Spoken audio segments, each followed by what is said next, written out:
your first question? I'm ready. Let's do it. Okay.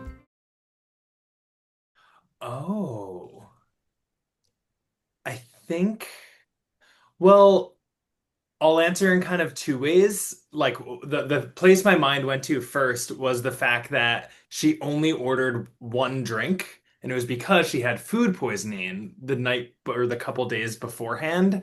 So my first impression was either like she's having like a bad time and she's a really good actress, or she's like not really a drinker and like maybe picking a bar for the first date was not the right pick. So that's one answer, but I feel like that's not quite the spirit of this question.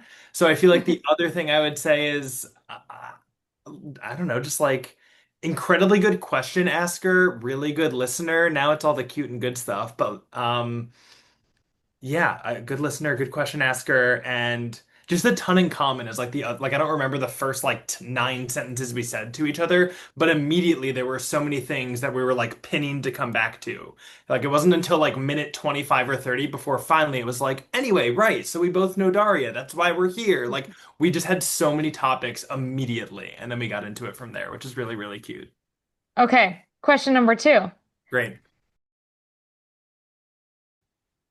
This is gonna be like a real tearjerker. It was at a Best Buy. It was at the end of date number two, and we went we went to the Met, and then we went to a wine bar and hung out there for just like it was like a 10-hour date, and then it was on the Upper East Side. It was AOC Wine Bar, which by the way I scouted out as a good spot to go the first time Catherine met my parents with Teresa. So thank you, Teresa's fingerprints all over these early days of this relationship. Um, and then we walked to the 86th Street 456, the northwest entrance, because that's the downtown side. And it's sure enough, like outside of a Best Buy. And it's like a shitty Best Buy. It's like a bad one, where it's just like it's this weird brick entrance, and like you can see that like none of the products are on the shelf through the window. It's just a weird vibe. And I think yeah, it was right outside of the staircase. It was kind of obvious the vibes were on. I mean, outside of a Best Buy.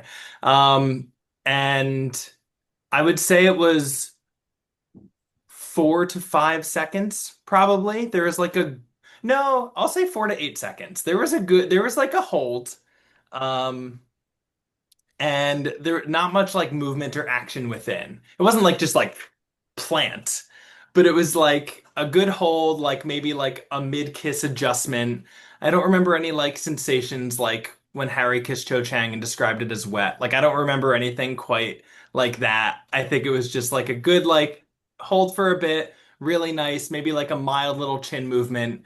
And then she screamed Best Buy, and then no. And sorry. And then yeah, then she descended down the tunnel on the train to be my life partner. Whoa. Yeah. Whoa.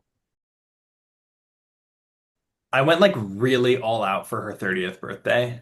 A few different gifts that like represented different parts of what I loved about her. Like one was the career piece, which was a printer to print out scripts, and then a tennis racket and tennis lessons. I feel like of all the ones I did, that's kind of my favorite within that because that was like we both talked about playing tennis and it's something we can do together before my back started acting up there. But anyway, it's not about me. And then I also got her playing cards that had Charlie on them.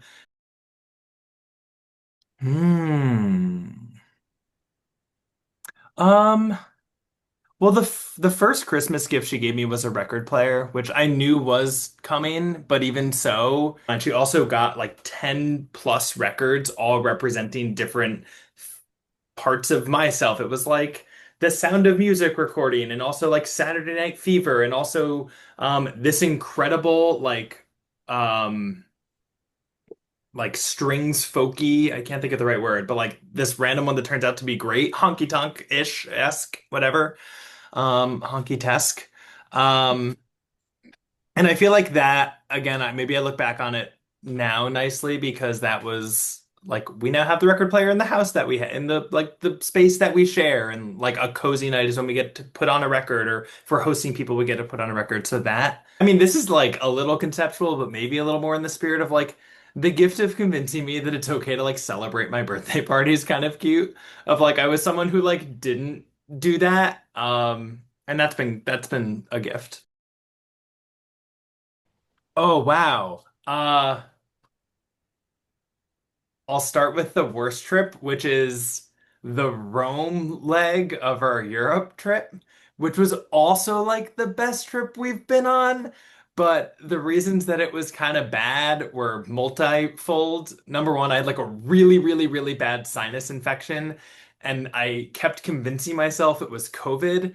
And I was annoying Catherine because like everything I would eat, I'd be like, I can't taste it. I can't taste it. Like, on top of the fact that like Rome is the most important place in the world for Catherine, and like that had its own degree of pressure to it, and like I wanted to just meet every single moment and like sit with every Bernini sculpture for hours and like really get into the details, and yet I couldn't breathe and was like doing internal calculations of like what is the incubation period from like the bathroom in the Vatican. So there was just like a lot of different things happening, and we both were kind of like we put too much pressure on it, and the sickness didn't help, and the pressure itself wasn't didn't help. But the Paris portion of that trip, like the first 3 days in Paris, it was part of the same trip but different city. Like that would maybe be the best leg of that section of the trip, just because like we just loved getting really drunk in the Marais and hanging out, and then going to the Louvre the next day. It was just really special. Okay, question number three. Um, I mean, we always joke and say that it's Andrew Garfield because it's also Catherine's, and that's like both of our cheat. So I feel like that will come up if this is having a comparison. Uh, but more in line with my sexuality. It's it's probably Emma Watson. I'll say Paul Mescal. I don't think we've ever discussed that, but like just because I want to give someone else that's not a bit that I think we only talk about crushes in like non-genuine senses. This is making me realize that it's only like as part of something other conversation we're having. So I like gladly don't know because we have too much fun to talk about like the actual crushes we have. Extended family. Got it. Uh, I think you can do nuclear family if you want to. got it. Who's your favorite member of Catherine's family? Got it. Which of her parents do you like Yeah, yeah. I mean, like Catherine's mom and I have like a real like increasing depth to our relationship of we went on a hike in Arizona in March and like just filled the time pretty effortlessly, and also could talk about actual things. Like really could talk about like a lot of work stuff. She's kind of um Mentor's maybe strong, but she's someone that like I genuinely use as like a sounding board with work things about how to deal with different dynamics, how to deal with different personalities. Like that's given it a bit of a depth, and now she's seen me go through many chapters of that, and that's been really great. Um, but also obviously love Catherine's dad. It's just like it's a different relationship. Like Catherine's dad is like a play date, and it's the best. It's like we can have so much fun. We can do puns. We can like invent games, and I could do this all day long.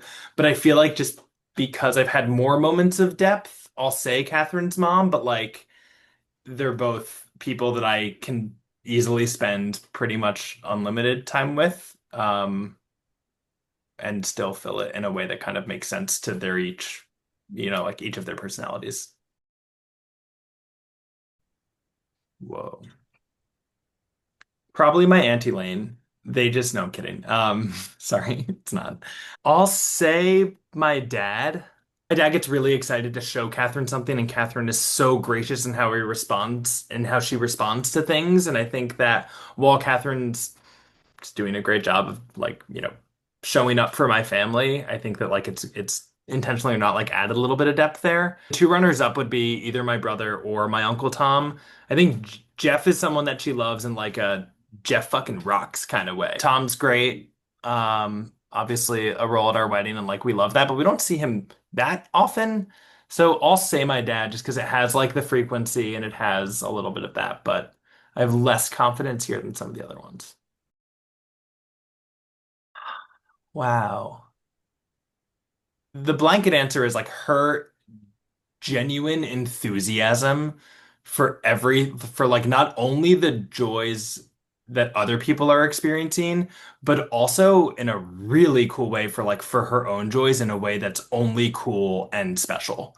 Um, like, for example, she was chopping food a couple nights ago and she was telling me a story. She was kind of losing the thread on the story, but then she remembered what the point of the story was and she like put everything down and then started to get like reanimated because she remembered what that part of the story was and like everything else faded away and all that mattered was like making sure she was communicating that the right way. So I think it's like an enthusiasm for precision for the joys of like what she's experiencing on a day to day and like what others are going through. It's just like it's the best. It's so cool. Sharding. One is a specific thing that might be like a microcosm of something else, but basically as many people maybe here know or not, like before I proposed to Catherine, the jeweler that I had reached out to sent us a letter to be like, we've moved locations. And Catherine was the one to get it in the mail. So before I could propose, she was like, oh, got interesting piece of mail today. Now, Catherine, for other reasons, knew that this was coming. Like it was not a shock, but it's kind of been this like bit, but also not a bit of I should call the jeweler in the last year and take them up on their offer of like we can give you a gift certificate like the wedding bands will make sure to look out for you, and that was something I totally dragged my heels on because it was a confrontation that I wasn't looking forward to, and like I should have just picked up the phone and done it. But I think like that's either maybe a specific pet peeve she's thinking of or B, a microcosm of like when there is a confrontation I can probably like drag my heels a bit or like drag my heels an extra second before saying like I actually like before saying no to plans or something like that. um and then the other one, of course, needs to be much more related to bodily functions, which would be I for some reason I think we have such a comfortable like open door poli like whoever's in the bathroom, the door is open. Like there's just nothing sacred in the house at all. And our flusher takes a really, really, really like long time to flush. You have to like sit there and hold it. And when I'm in a manic work day, I'll often like go pee and then like I'll like hold the flusher or I won't even because I'm like, it's basically like it's let it yeah, like let it mellow for a second. And then that's really gross and bad. And I don't do that anymore as of last Thursday. Yeah. Wow. So we've actually never had sex. No, I'm kidding. Um, I'm gonna have to specify I'm kidding. God, Brian. Her childhood bedroom, classic. Oh, 100%, 100%. Yeah, 100%. Yeah, no. Yeah, no, I fingered Catherine on an Amtrak. Nailed it. After we looked at this apartment for the first time, I was like emotionally fully ready to move in, but it was around Thanksgiving and I was doing the calculations of like, I did not think I'd be moving between now and like the holidays and doing all of that. Like it just felt like the first one or the second one we see together to make that move. I was a little overwhelmed by it and I was leaning toward like I think it's great we saw it, but let's not. And Catherine was like we definitely should, and she was 100% right. I think I'm right less than she is. This is a really small one, only because I'm looking at our wedding invitation because it's up on my desk. I know exactly how she's going to respond to this, but we have this cute little insert that like comes right off of it, and I think it's a really nice touch.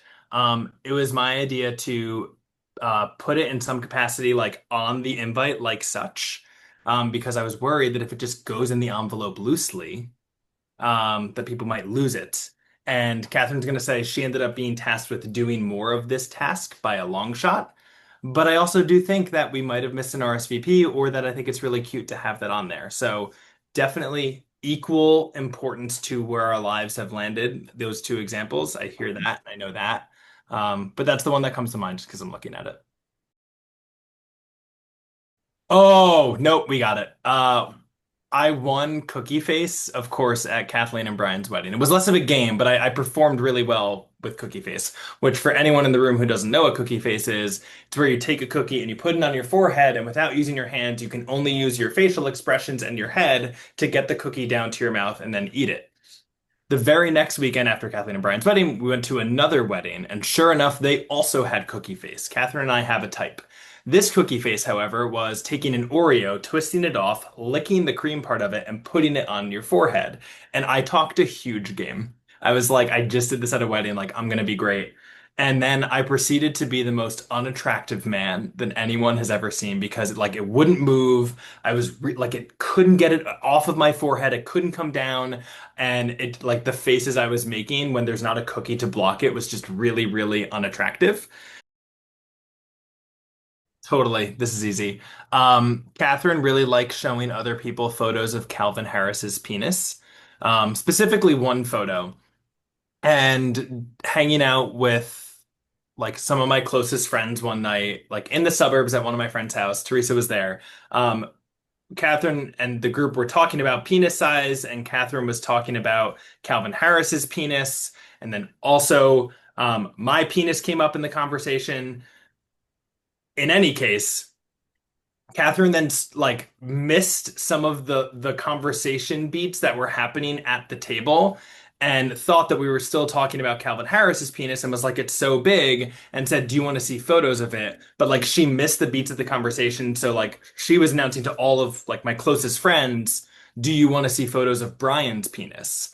And which is and like there was no joke in her eyes. She was like, "Oh yeah, like do you want to see photos of it?" and started to go through it. And this is like it was within the first year of dating. They knew Catherine at this point, but everyone at the table, like you know how you can just like feel your friends' reactions to things. I could feel them all be like, please, like no, like we don't want you to do. Like there was a real, genuine 4 seconds where like my friends just thought she was gonna do that, and I like we had to swiftly jump in and mediate, and it was totally fine. Hmm. Wow. Her sexiest. It's eyes or smile.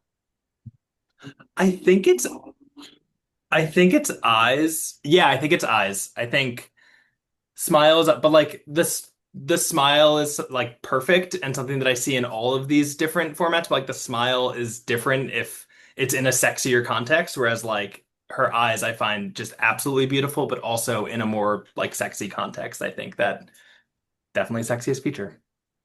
And what she can do with them. She can do more with her eyes than her smile when in that context is maybe what I'm saying. Wow. Nice. I Cool. hope to see that one day. I mean, Yeah. She'll show you right now, actually. Catherine, do the sexy eyes. I might also say eyes. I think so. Or calves.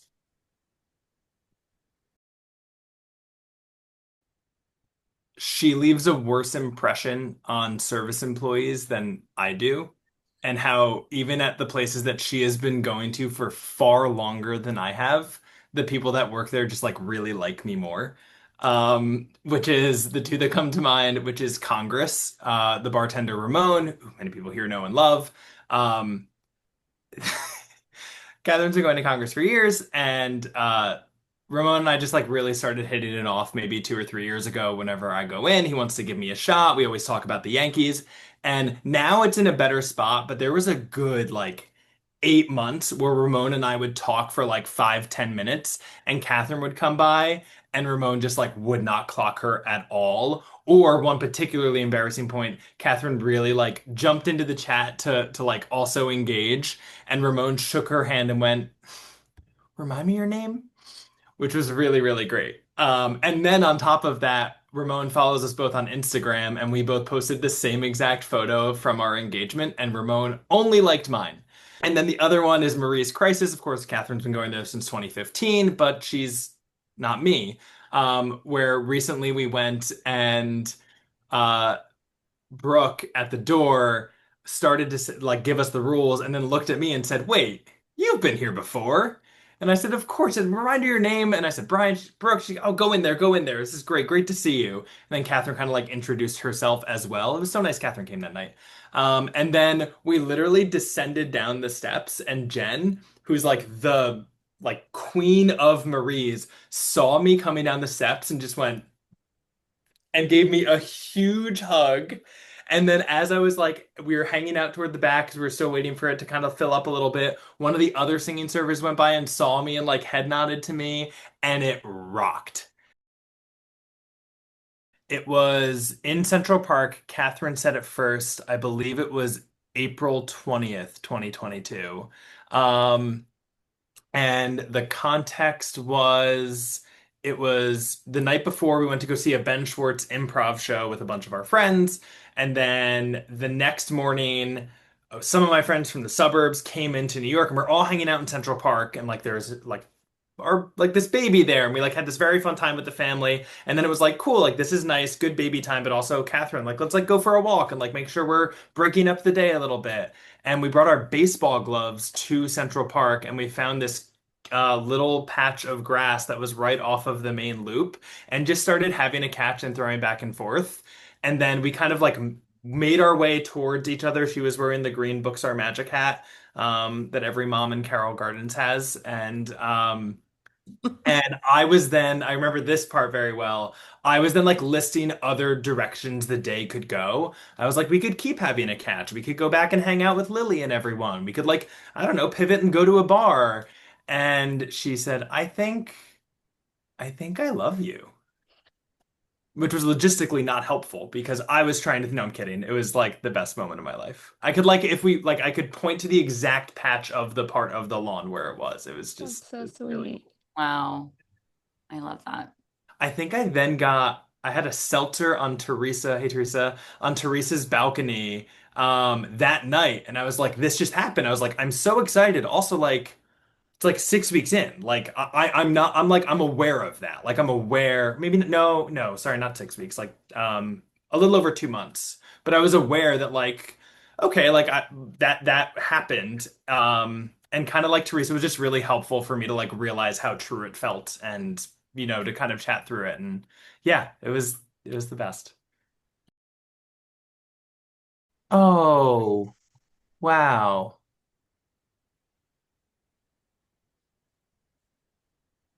That's so fun. I think it's the micro moments of joy that we get to experience together. Like when we catch something happening, maybe this is a better way to say it. When we catch something happening within the community of people we love, and we get to like look at each other and be like, "Whoa, that's so funny! Like that's so silly," or whatever else it is, because it's such a cool way of like we built this, like we did this. Also to see her come down the aisle, and then cocktail hour. We just love a cocktail hour when so much of like the yeah of like when we're in that sort of perfect interstitial stage.